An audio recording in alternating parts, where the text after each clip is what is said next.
And like I said, in 2012, I was on top of the world because I felt like I could go out and work for the World Health Organization and just do everything I could with my knowledge and skill in community work and just, make an impact. By the end of 2013, my number was 198-2310. I was in a Texas prison because mismanaging my mental health took me, made me a closet drinker. No one knew. Mama told me at 14, don't ever drink. 47, I got grown. And I drank, I drove, and I killed someone. I woke up in the hospital, handcuffed, didn't know where I was, and could not be with my family. My mental health took me to a very dark place. And you would think because I was working in healthcare for over 20 years that I would have made different choices. But I'm no better than anyone else. I made very poor choices, and that took me there. I stayed there 7 years, and while I was there, I actually earned my doctorate in biblical counseling. I was given a scholarship, and so I worked on that. In my practicum, I worked with the ladies that were in the prison where I was. It was kind of difficult, but I had some leaders who saw the potential in what I could do in helping these young ladies. And so it just afforded me that opportunity. And so I earned my doctorate in biblical counseling from Shalom Bible College. And so when I was released, Mother's Day weekend, 2020, 7 years later, almost 7 years later, I got out on parole for 4 months, and I was reunited with my family. And only God was the one who could help me. It was good that I was afflicted, that I may learn your statutes. And that's what I did. I took so much time learning the Word of God and applying it to my life. I felt like I had to be the example for these young ladies to know that you can get in trouble, but God forgives, but we still have the consequences that we have to go through. But we do not have to stay down. We can get up. I also taught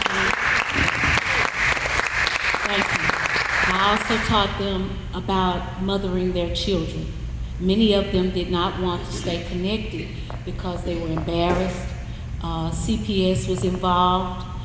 Family members were trying to take their children for financial purposes. But we sat in the law library and found documents that would help them. I didn't know anything about the law, but I know who knows the law. And so I would sit with them, help them with their GED. And so this afforded me the opportunity to come out and work with young people. 7 months after that, my son had contracted COVID. He was in college. He was in his senior year, had just gotten his cap and gown. Unfortunately, he died in December 2020. So 7 months afterward, there was another trial to go through. And I buried him in January 2021. But I know where my son is. And I know that if I had not gone through the trial that I had gone through, I would not have known how to manage it. The Lord taught me how to manage my mental health in a very the very place where you would think people would go crazy. And some I did see do that. I saw quite a bit. And I asked God, why did he allow me to see it? He allowed me to see it so that I could come out and talk about it, ask someone to help, and then the call to action. Let's do something about it. I'm going into prisons now. I speak with the young ladies, I speak with women, men I do as well, but most of the people I speak to are women, because women are going in at a much higher rate than men, and they're staying so much longer. And you lose a lot, your pride, your dignity, when you have to shower in front of a man that shouldn't be there, things going on that should not be happening. But I felt like Joseph. God protected me in every situation that I was in, every place I went. There were women, because I had my convictions, who did not like it, and they wanted to fight. I don't fight. I use the word, but I just don't physically fight. That's just barbaric for me. But there were women who did not like me, but they were not going to let somebody beat me up. So I didn't get touched like that. I actually touched other people. They could not believe that I was using the word to continue my life. Every morning I got up, I had to say, Lord, keep me, and I'm following you. I've gotten a little bit off topic, but once I did get out, I did achieve those credentials. So now I am counseling not only the young women, but there are others who have been,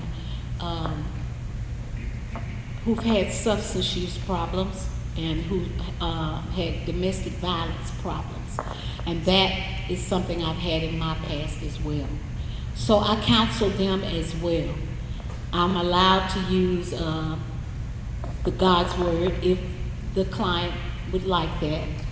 But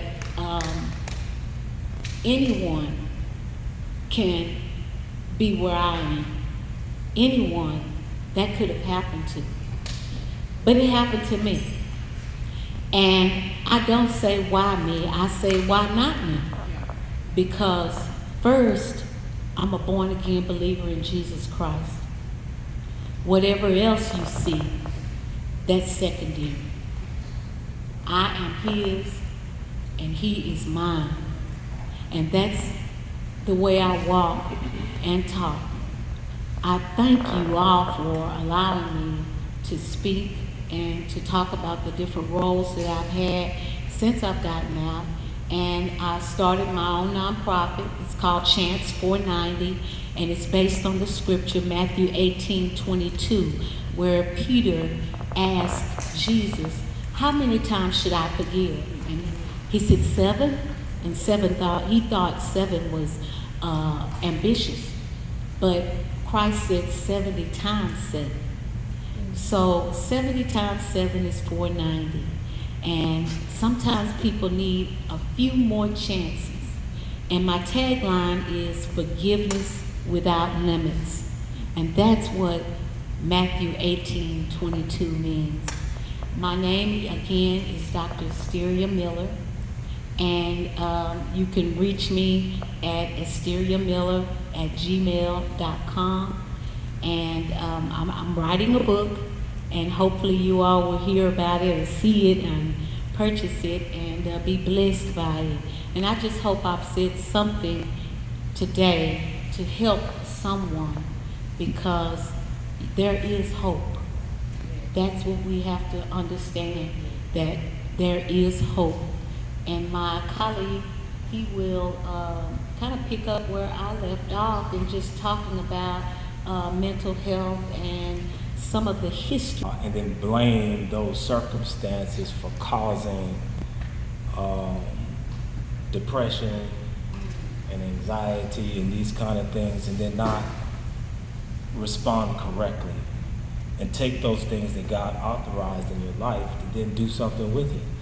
And so we absolutely appreciate, your testimony and your story, for how you've turned, scars into trophies. So thank you so much for that.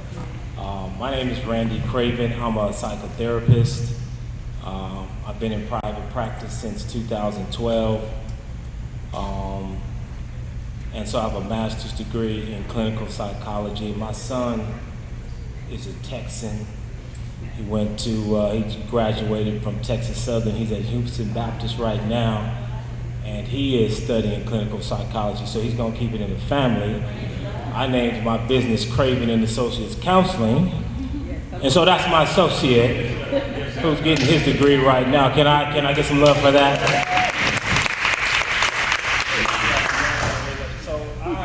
What I just did to the mic. Did I turn it off?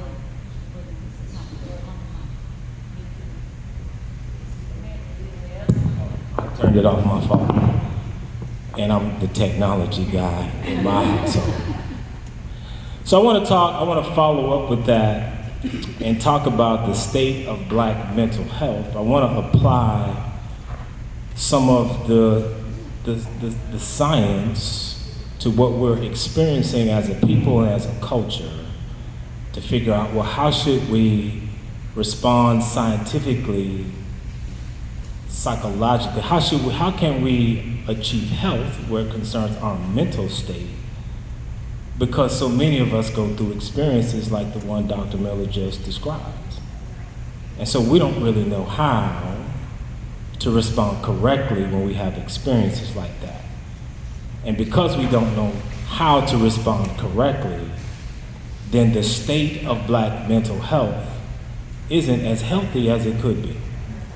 In fact, too much of it is absolutely dismal, isn't it? But we're also going to leave time for folks to have questions because we want this to be interactive. So my part in this will be about 15 minutes or so, and we do want to interact with the audience to kind of answer questions and talk about what thoughts that you have where it concerns Black mental health. So let's also bring into this conversation the book that was written by Joy Leary. I don't know if I'm saying that correctly, but I've read the book called Post-Traumatic Slave Syndrome. We've talked about slavery quite a bit in the room. We've referred to it, and what then does slavery have to do with 2022 where it concerns our mental health state? So I want to bring that into the conversation because that book tries to make a connection between some of the dysfunctional stuff that was happening during slavery that we're still practicing today. And we say, well, no, slavery is irrelevant. Why can't we move from the past? Well, because we're still practicing that which was created during slavery today. And so what are you talking about? Well, let's look at it. Black people didn't always eat pork. We definitely didn't. I know I'm in the South, but we didn't always eat chitlins. I'm from Denver, Colorado, and I'm sorry. Okay, I apologize, but I don't fool with chitlins, but some of us still do. And so the question becomes, well, when did we start eating chitlins? I like to fool with people because I'm from Denver, say chitterlings. And so that was survival behavior. When we talk about mental health, we're talking holistic, we talk about mind, body, spirit.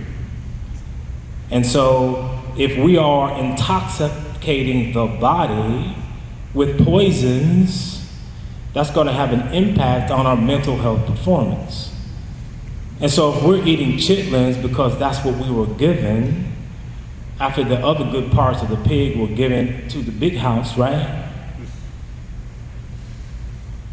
We had to survive on chitlins because that's what we were given to eat when we didn't have a choice. But now in 2022, when we have a choice and we're still eating chitlins, what else do you want to call that? And we say we woke, right, Curtis? We say we woke. We don't practice slave behavior, but we do. And somebody has to bring it to our attention. What are we doing? That is a slave mentality that we're still practicing, and we consider ourselves to be classy and full of integrity and woke and all of this and all of that. Well, let's keep going into it, because when we talk about trauma, we're talking about an experience where it was life-threatening. You're traumatized when you go through an experience when you thought that you were going to lose your life. It creates a devastating energy response of fear where you go into fight or flight mode. You're either going to fight or you're going to run because you're in a dangerous situation. That's usually the response that our bodies use in order to deal with danger. How much danger happened during slavery? And I like what Dr. K talked about, or Pastor K talked about earlier. She said that some of us are stuck in a different dispensation of time. Dispensation and a system of time. A time perspective. And when she said that, I'm not sure how many people could relate to what she was talking about when she said stuck in a dispensation of time. So I want to come out today and give us some details about, well, what does that time frame look like that says we're stuck? We haven't progressed. We haven't evolved. Somebody got to call us on it so that we can be responsible for that which continues to maintain dysfunction and unhealthiness. Somebody got to say it. Because the trauma that happened to our families never got addressed. So if a black man had to watch a black woman getting sexually used by the plantation owner, and if he did something about that, then he would lose his life. I think I'm safe to assume that that person may have been traumatized. But if that trauma was never addressed, which it wasn't, then what happened to it? It got internalized, it got suppressed. Suppressed is a nice psychology word for we just bottled it up. We just kept it on the inside. We didn't really do nothing with it. We just tried to not think about it. We just tried not to, not feel it. So then what do? We go get high, we go drink, we go participate in too much behavior that is distractions or distracting you away from the real conflict. How do you deal with trauma? We've seen a lot of us get killed, not only during that time period, but now. We've seen a lot of death. We've seen a lot of violence. We've experienced it in our families and in our communities. And too many of us are like, well, I don't need counseling, I'm good, I'm straight. I got beat with Hot Wheel tracks and all that, and I turned out okay. Now, what is okay? we have to talk about that so we can define well, what is normal. So once we know what is normal, then we can say, Dr. Miller, what is abnormal? Because a lot of us believe that abnormal behavior is normal. That's right. So if you continue walking around drinking 40s, or smoking weed all day, or having sex indiscriminately without boundaries and rules, that's normal? We're normalizing dysfunction. We're systematizing unhealthiness. What happened to the culture, y'all? We need to restore the integrity of the culture. And so because I want to leave some time for questions and stuff like that, let me kind of use a psychological theory to talk about the solution. Because I don't want to be one of them people to get up here and talk about the problem, and then Randy ain't got no solutions. What's he talking about? So, in psychology, there's a theory called CBT, cognitive behavioral therapy. And this is just a process. Earlier, we saw a sister up here who was processing an experience she had that brought her to tears. I want to kind of give you guys a blueprint. So in cognitive behavioral theory, we look at 4 things. We look at behavior, we look at emotions, we look at thoughts, and then underneath thoughts, we look at values. So actions are things that show up on the outside. Violence, right? Eating pork, I'm gonna call that behavior. Not going to class, not caring about education. What creates behavior? Where does behavior come from? How does a person get to the point where they're okay with being violent with their behavior, with their mate, with their spouse, with their family member, with their community? Where does that come from? So CBT theory, Dr. Miller says, well, nothing in the universe takes place without energy. Emotion is just a Latin word for energy. The word emo is a Latin word that just means energy, and the suffix "shun" just means emotion. The natural state of energy is peace. It's no things. It's inactivity of energy within a small range. But when energy moves outside of the norm, it's normal. Like a pond of water, if you throw a boulder in a pond of water, you're going to get waves. But ultimately, it's going to return back to stillness. When energy moves, we call that emotion. Happy, sad, angry. But nothing in the world happens without energy. So thoughts move energy.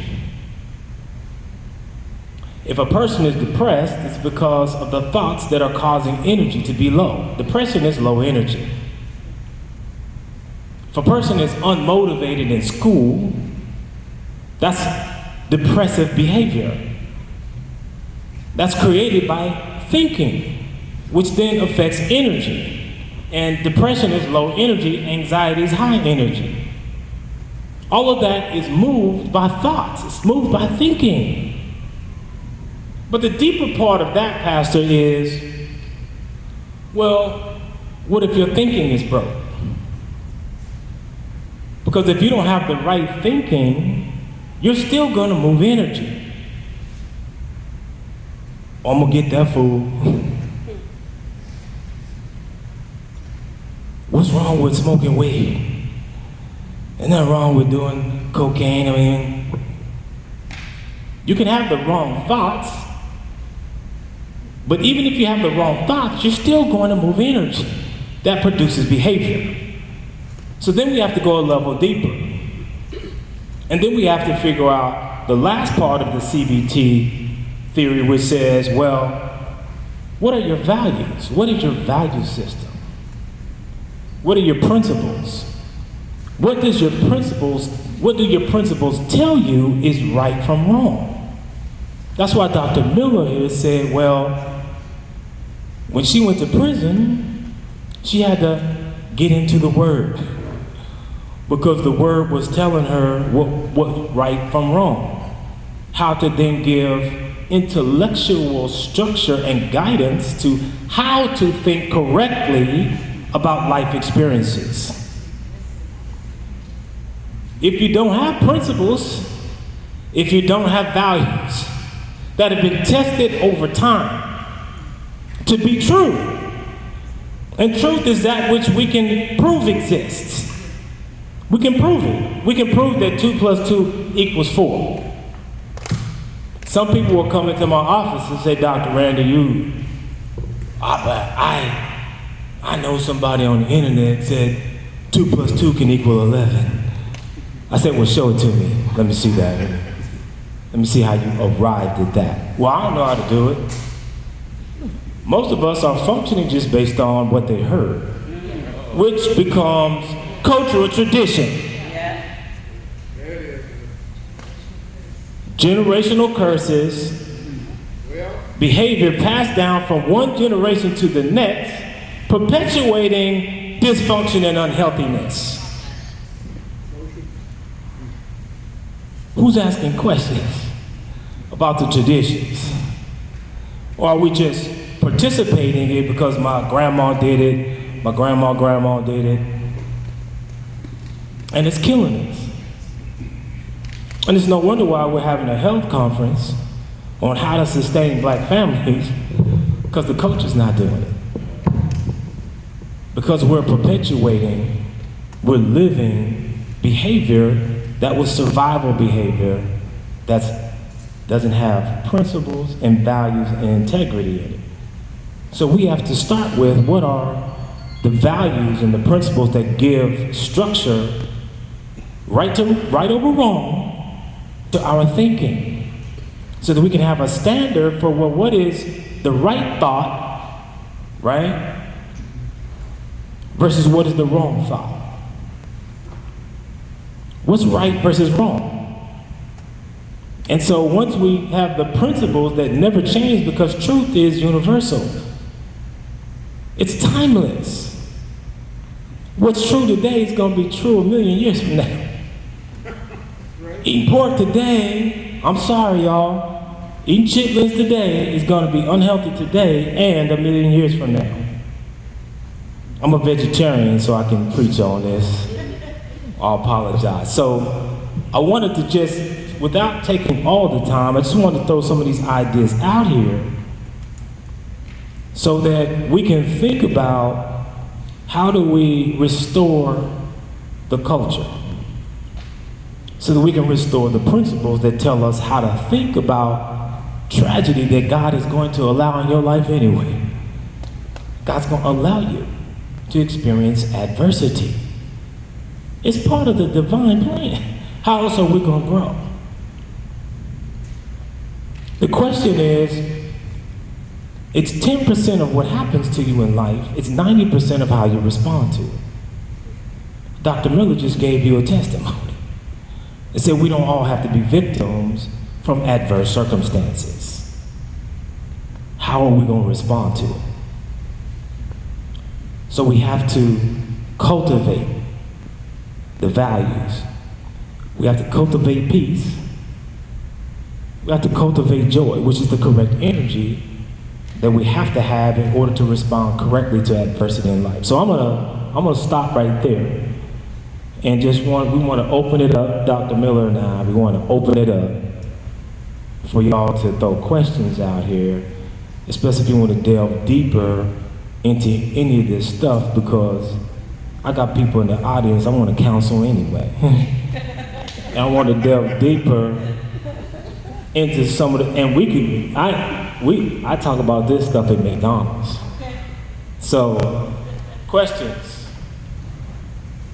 I'm not gonna go to Mr. Pitts first, because he's. Let me go to my man back here. Yes, sir.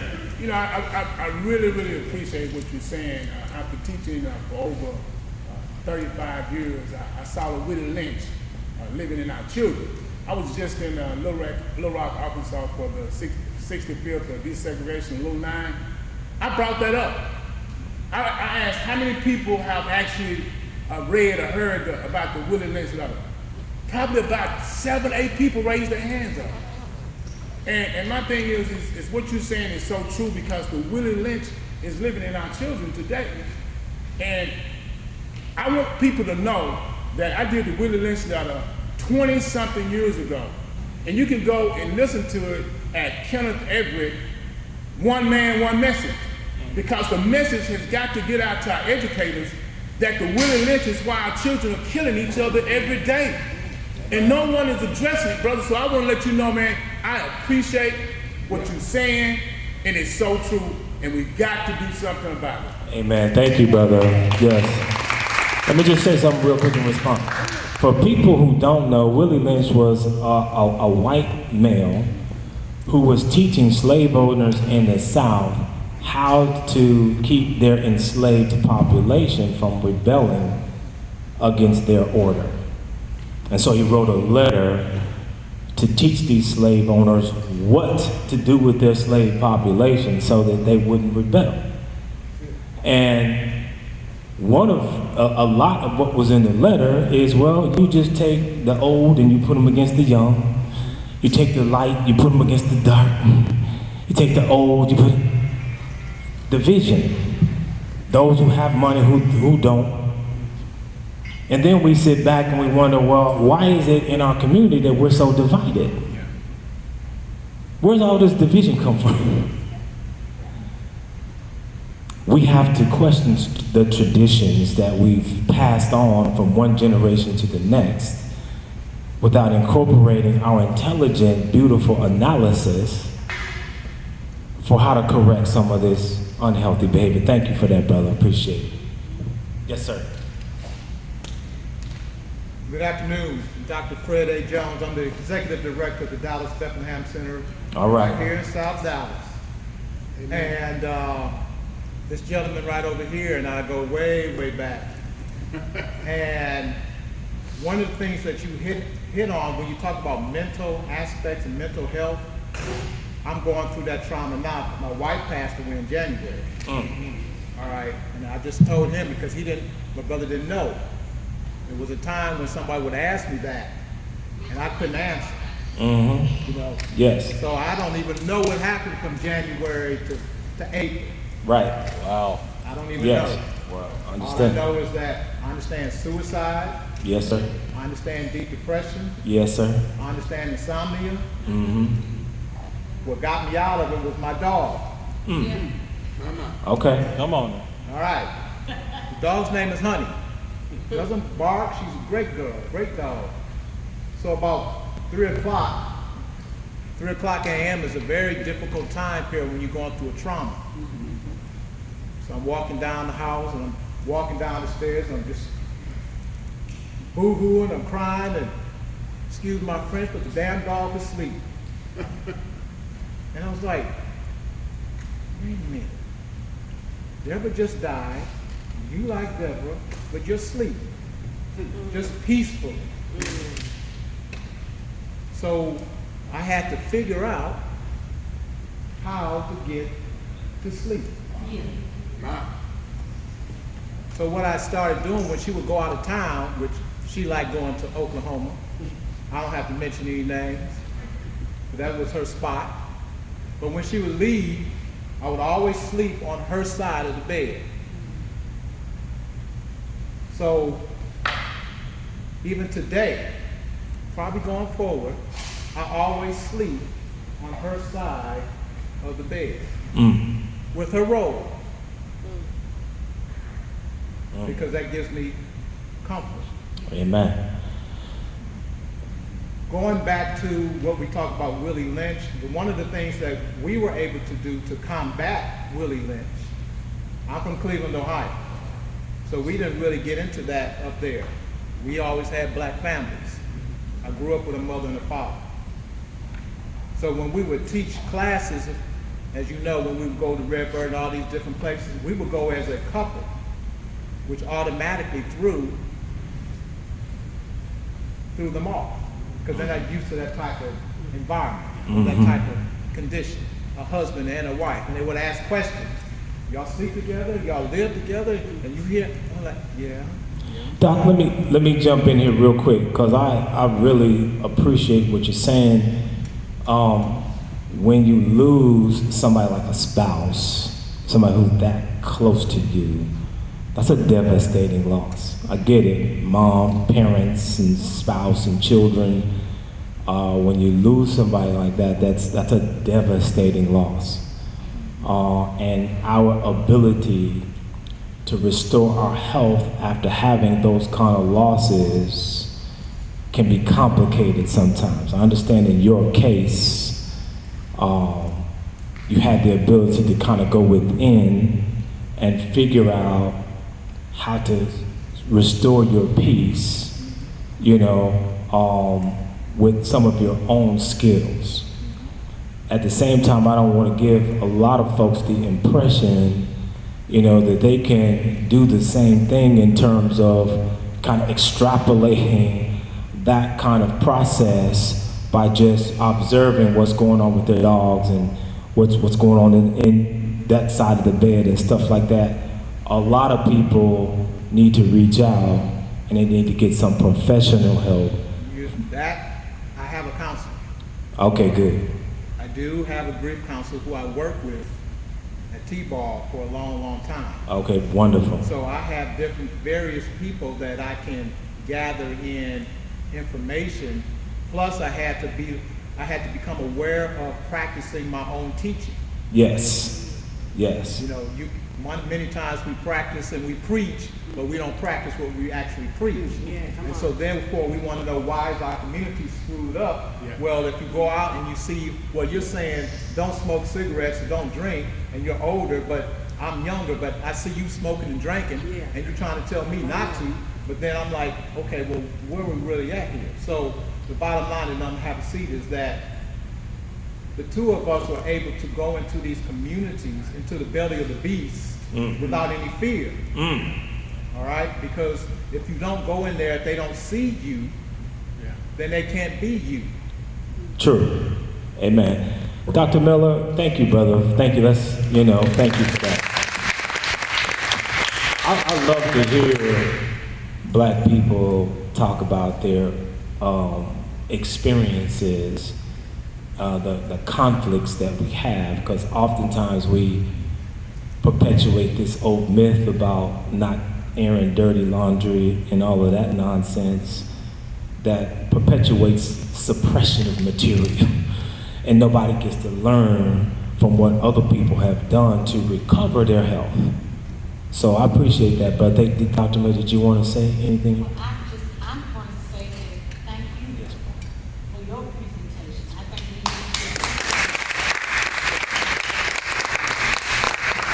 so powerful.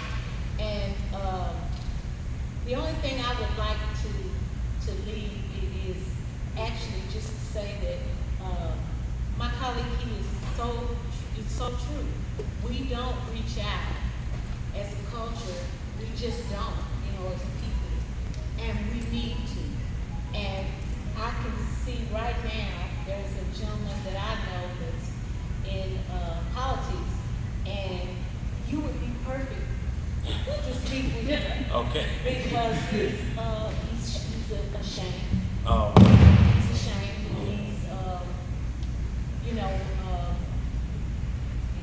He has all this political clout, and everyone knows him, and he's struggling, and no one really knows about it. But I was just thinking about that. But anyway, that's neither here nor there. But I'm just saying that we need to reach out. There's nothing wrong with wise counsel. Nothing wrong with it. We need to do that.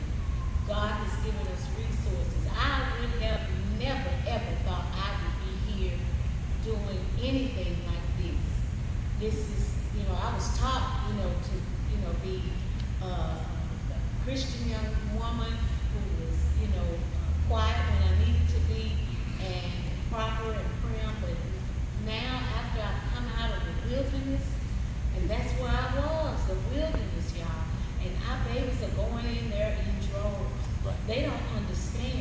seem to think that they are untouchable and will shoot to kill, and it's just like a video game.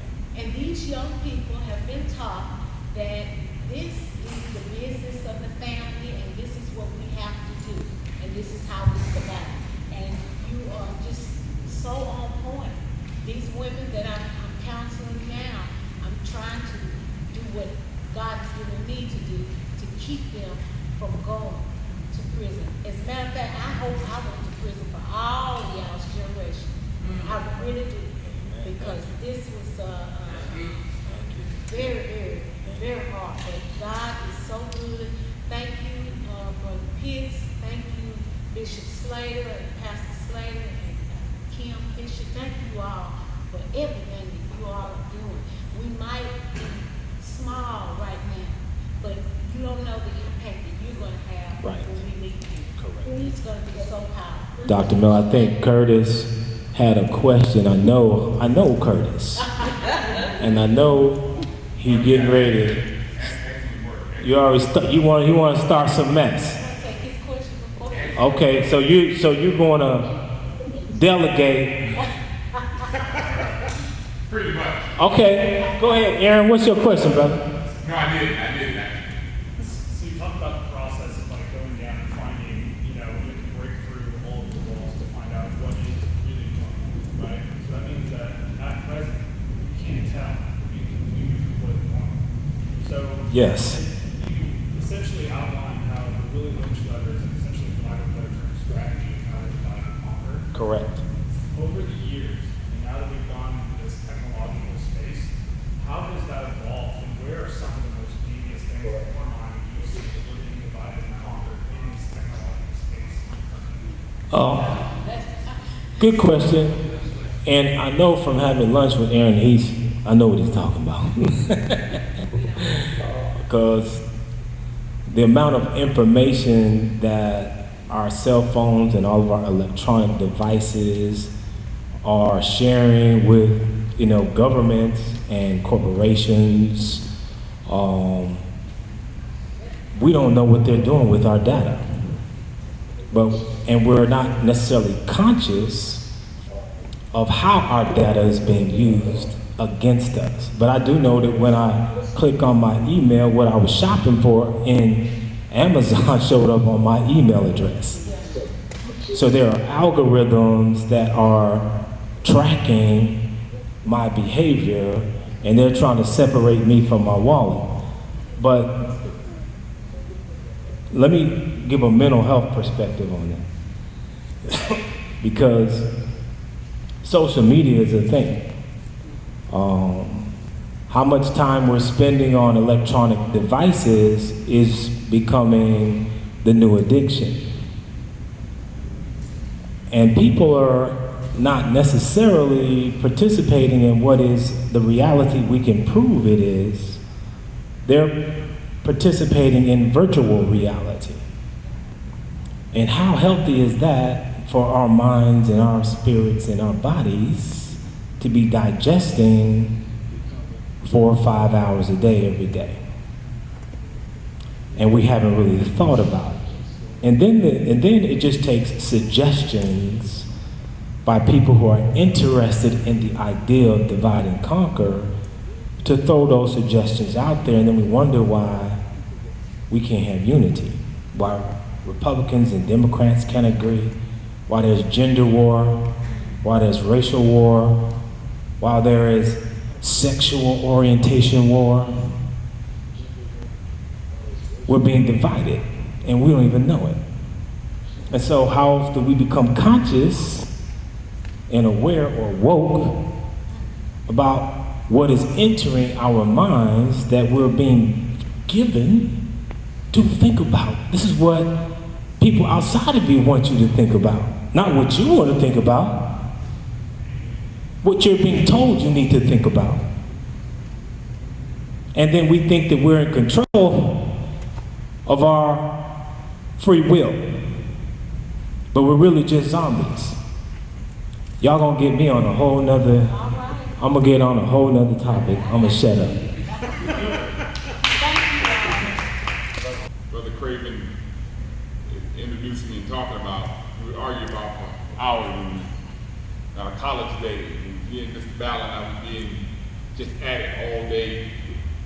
Most people be out going to party, we'd be in the front room, red light on or blue light on, babbling about, the time.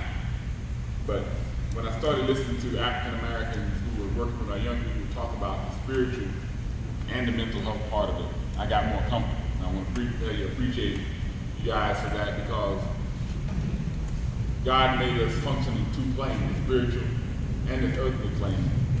And I think it's extremely important that we address those things for our young people. I've seen more suicide in young folks in our community, and I talked about it for years. I said, when things were tougher and rougher, our parents could handle it, but they didn't prepare us to be tougher and rougher in this time. So we need to go back and look at some of the things that got us through, but we also got to be prepared to talk about those things that are coming now that our young folks and we, as lay people in the mental health world, are not prepared to counsel them on. So I really appreciate what you're talking about. The other thing I'm looking forward to this next discussion about, education, because I've been doing this thing, I've been told I'm probably going to get hired by another school district. I said, our children are not victims of bad parenting. They're victims of bad education systems because they're in the school 8 hours a day, developing their philosophy, their ideas, now their faith, identity, sexuality. So today's discussion that you guys are having, they're unbelievably powerful and impactful. So we want to keep partnering, listening, and learning. And I just give them a round of applause, and I thank you again.